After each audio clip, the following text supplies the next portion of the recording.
মা শিক্ষিত হোক বা অশিক্ষিত, প্রত্যেকটা সন্তানেরই জীবনের প্রথম শিক্ষিকা তার মা।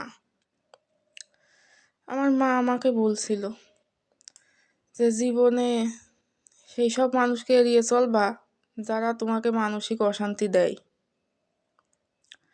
ছোটবেলার একটা ঘটনা, আমি তখন হাই স্কুলে পড়ি, একেবারে ছোটও না।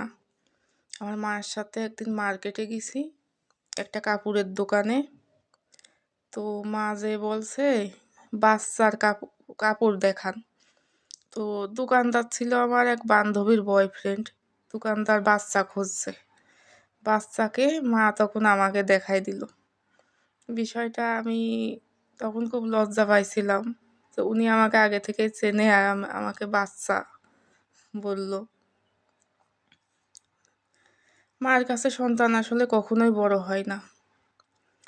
ইদানিং আমি খুব অসুস্থ থাকি, আমার চোখের একটা অপারেশন করানো লাগবে।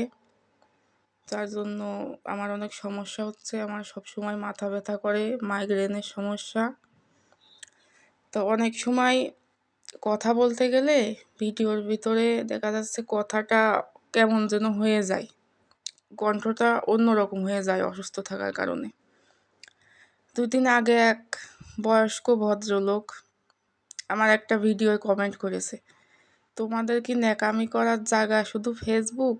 ভালো কিছু বলতে পারো না, ভালো কিছু শিখাইতে পারো না, এমন একটা কমেন্ট করেছে। তো সবসময় কি শিক্ষা দেওয়া যায়?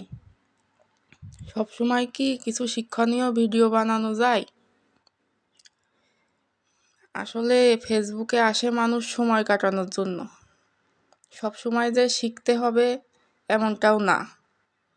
শিক্ষণীয় ভিডিও তো বানাই, সেগুলা চোখে পড়ে না। একটা যদি একটু এদিক ওদিক হয়ে যায় তখনই বলা শুরু করে দেয়।